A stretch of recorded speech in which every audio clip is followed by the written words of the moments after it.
સરસ નેજો લહેરાયો કે છે ને સત્યનું પ્રમાણ જોઈએ કનુભાઈ. હા, પ્રમાણ સિવાય ખોટું. આ પ્રમાણ છે. આજે તમને સવાલ થાય, કોઈ એમ કે મને ભગવાને દર્શન દીધા, મને માએ દર્શન દીધા, તો તરત સવાલ થાય. કારણ કે આજે એટલી બધી વસ્તુ વધી ગઈ છે કે એની સીમા નહીં. આર્ટિસ્ટો ચિત્ર જુદા દોરે, વાત એ જુદી થાય, અને બધું વાસ્તવિક શું છે, સત્ય શું છે. જો દર્શન દીધા હોય તો પહેલો જ પ્રશ્ન બધાને થાય ને, શું થાય? કેવા હતા? કારણ કે જે ફોટામાં જે જોઈ છીએ એ વસ્તુ કરતાં અનેક ગણું જે છે અદ્ભુત છે, જે વર્ણન ન થાય તેવું છે. ને હાલો દેખાડીએ તો પણ તમે જોઈ ન શકો. લાયકાત જોઈ ને, એટલી ટેટસતા, એટલી લાયકાત જોઈ તો વસ્તુ દેખાય. તો પહેલો જ સવાલ તમને થાય કે માના દર્શન કર્યા તો માં કેવા છે? તો એનો જવાબ મૂર્તિ. માં આવા છે.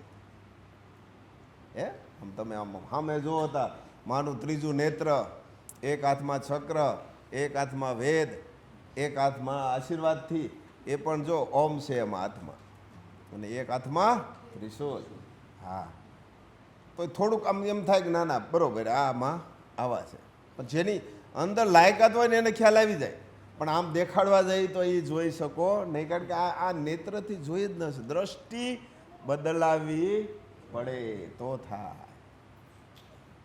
તો માં આવા છે. પાછો સવાલ થાય, બરોબર છે માં આવા છે, તો માં કોણ છે? થાય ને. તો એ વાત કરી કે આવી રીતે આમ સ્વર્ગના માં છે. કેમ ઉતરે? એક પ્રતિક રૂપે, નાનામાં નાનું પ્રતિક રૂપે તમને આ બતાવ્યું છે. માં ત્રણ લોકનું સંચાલન કરવાવાળી આ મહાશક્તિ, આ સુપ્રીમ પાવર છે ને. ત્રણ લોક બતાવ્યા, આકાશ, પાતાળ અને પૃથ્વી. તમને પ્રતિક રૂપે આ બતાવ્યું છે. ત્રણ લોકનું જેને સર્જન કર્યું તે આ મહાશક્તિ, એ આ સુપ્રીમ પાવર. બધા કહે છે નેતિ નેતિ નેતિ નેતિ નેતિ એટલે આથી નેતિ, હવે પછી આગળ નથી. નેતિ એટલે આગળ. આગળ શું છે? આગળ શું છે? આ એન્ડ આવી ગયો.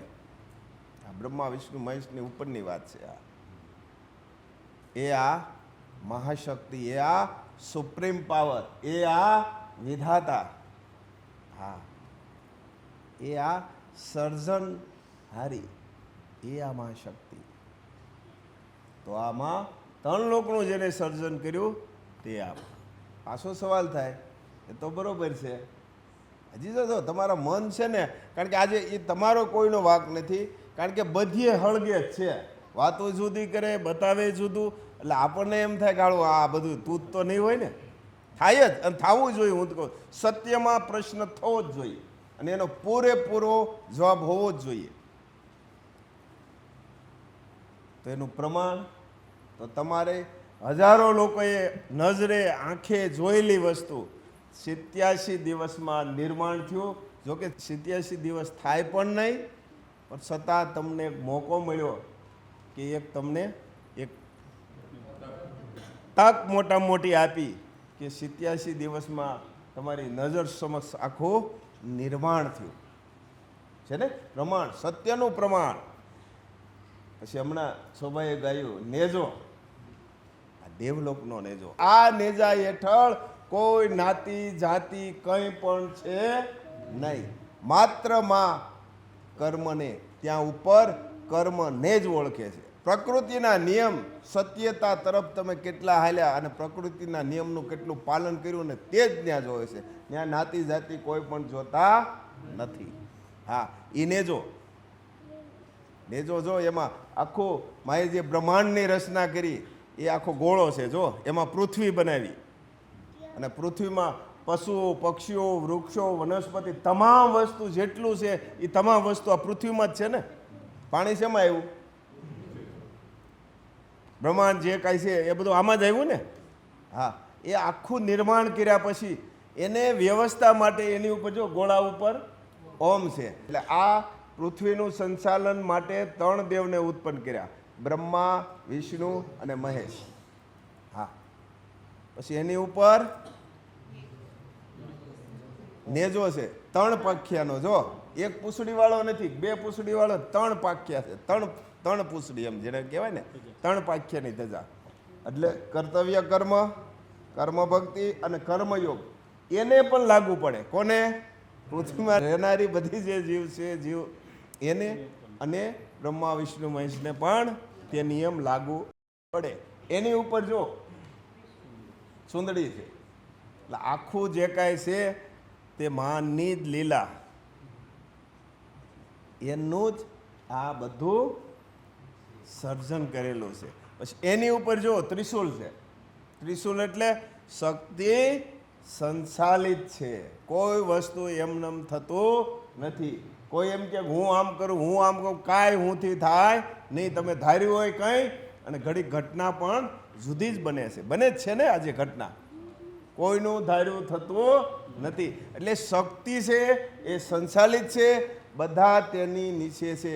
કોઈ જ્ઞાતિ જાતિ, કોઈ વાળો, કોઈ સંપ્રદાય ત્યાં જોતા નથી. કર્મના સિદ્ધાંત અને કર્મનો જે સિદ્ધાંત છે તે અટલ છે. હા, એટલે કર્મના સિદ્ધાંત પ્રમાણે તમે જો વર્તશો તો તમે આગળ તમારી પ્રગતિ થશે, નહીંતર પ્રગતિ થશે નહીં. હા, એક જ માટીના, એક જ ધરતીના બધા સંતાનો છો. હા, શા માટે જ્ઞાતિ જાતિમાં પડો છો? જે કરવાનું છે તે કરો. એક છો તમે. આખું વિશ્વ એક નેજા હેઠળ છે. આખું વિશ્વ. ને આ ધરા પર માં એવા એક આનંદની વાત છે. એટલે આ તેનું પ્રમાણ છે. હા, સત્યને હંમેશા પ્રમાણ જોઈએ. હા, અને આજે તે તમને પ્રૂફમાં बताइए। जय माँ विश्वम्भरी। वैदिक संस्कृति की तरफ पीछे मुड़िए। इसका वास्तविक अर्थ क्या है?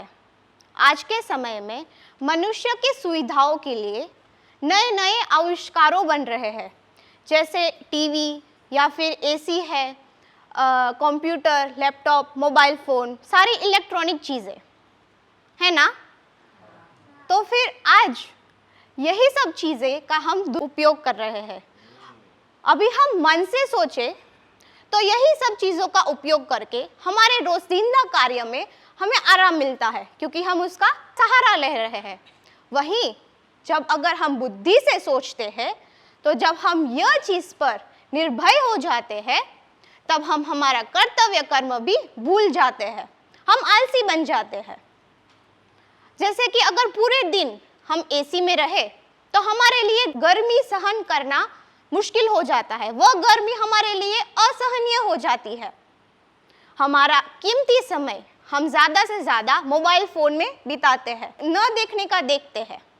जिससे क्या होता है, जिससे हमारे अंदर, हमारी भीतर जो जन्मों जन्म से शक्तियाँ पड़ी हुई है वो वही सीमित हो जाती है, वो जागृत नहीं हो पाती और हमारा कार्य भी अटक जाता है। हम मुश्किल में पड़ जाते हैं, जिससे हमारा मार्गदर्शक भी नहीं होता और हम हार मान लेते हैं।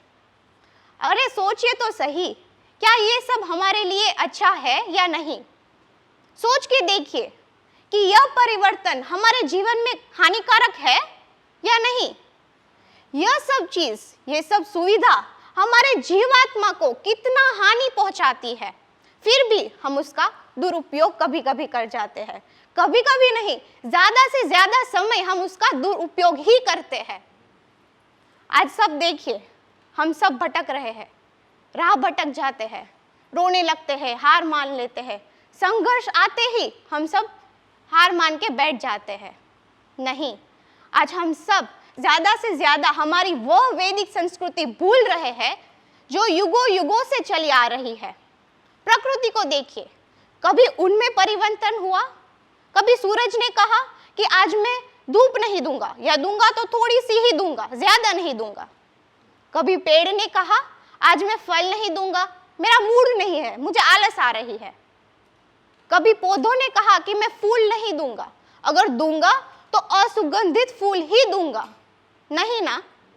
तो अगर प्रकृति में कोई भेदभाव नहीं है, प्रकृति में अगर कोई परिवर्तन नहीं है, तो हम मनुष्य में क्यों? यह सोचने वाली बात है, हम मनुष्य में क्यों परिवर्तन आ जाता है।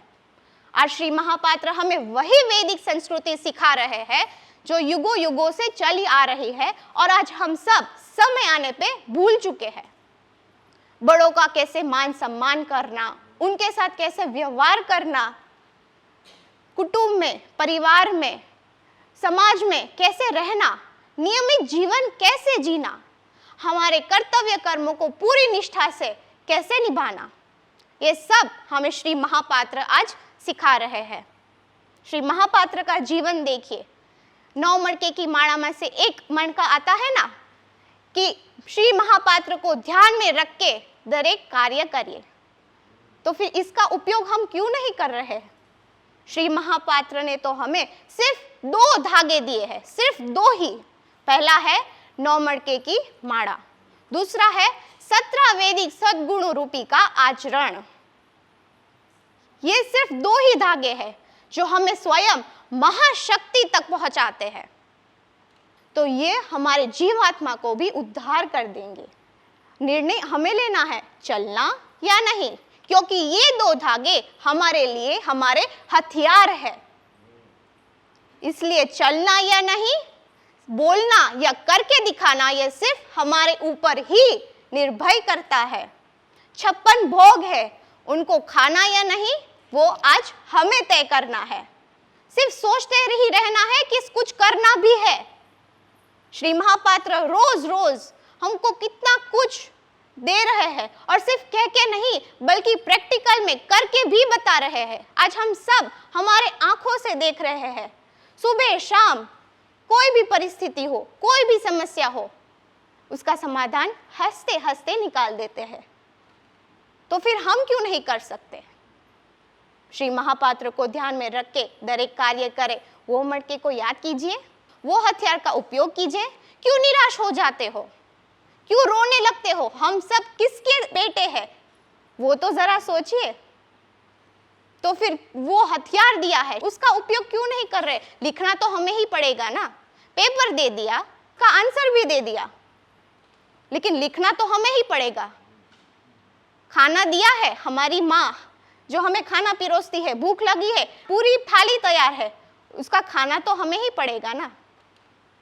अपने आप तो पेट नहीं भर जाएगा। तो फिर क्यों हम वो हथियार उपयोग नहीं कर रहे हैं? श्री महापात्र हमारे पास कुछ नहीं मांगते, कुछ भी नहीं, लेकिन हमें कभी कभी ऐसी भावना जागती है कि हम उनको कुछ दे। उनको सिर्फ एक ही चीज चाहिए, हमारे अवगुण। तो क्या हम उतना भी नहीं दे सकते? वो कहाँ कहते हैं कि मुझे एक साथ सारे अवगुणों दीजिए, नहीं ना। वो कहते हैं एक एक 2, लेकिन शुरुआत तो करो। क्यों बैठे रहते हो? सोचना, आज कुछ पिरसा है हमको, घर पे जाके सब कुछ भूल जाते हैं। क्यों ऐसा होता है? जरा मंथन तो कीजिए। बैठे बैठे ऐसे ही विचार चलने लगते हैं, उनकी बदले ऐसे विचार कीजिए। श्री महापात्र कहते हैं कि प्रकृति में बैठिए, क्योंकि प्रकृति में बैठने से हमारे अंदर की शक्तियां जागृत होती है। मेरा अनुभव कहता है, जब मैं प्रकृति में बैठी हूँ, पत्ते नाचते हैं। कभी उनके साथ बातें की है, कोशिश की है? किसी ने भी की है कोशिश आज तक? तो फिर क्यों नहीं करते हो? समय नहीं है, काम है, काम तो आजीवन रहेगा। किसी और के लिए भी नहीं करना है, हमारे लिए करना है, हमारे जीव आत्मा के लिए ही करना है। तो फिर क्यों नहीं करते हम? ये सब सोचने वाली बात है। करके तो देखिए। श्री महापात्र कहते हैं आनंद आनंद। वो कौन सा आनंद होगा? वो हम सबको अनुभव करना है ना। तो फिर उसके लिए हमें ही मेहनत करनी होगी ना, कि सिर्फ बैठे बैठे महापात्र देते रहेंगे और हम करते रहेंगे, सुनते रहेंगे और करेंगे कुछ नहीं। अरे करके तो देखिए, उठ के तो देखिए। हमारा हाथ डालने वाले श्री महापात्र यहाँ स्वयं बैठे हुए हैं। उठ के तो देखिए, कितना आनंद आएगा। करना या नहीं हमारे ऊपर है।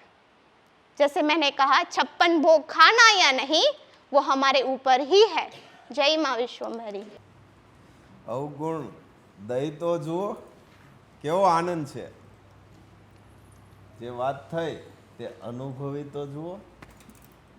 શરૂઆત સ્વથી કરો. જે આમ છે તેને ખાલી સુલટાવવાનું જ છે. તારે જરૂર છે, તારે જરૂર છે, તે કાઢી નાખો ને આમ મારે જરૂર છે. થઈ ગયું? સરસ. જય મહાવિષ્ણુ.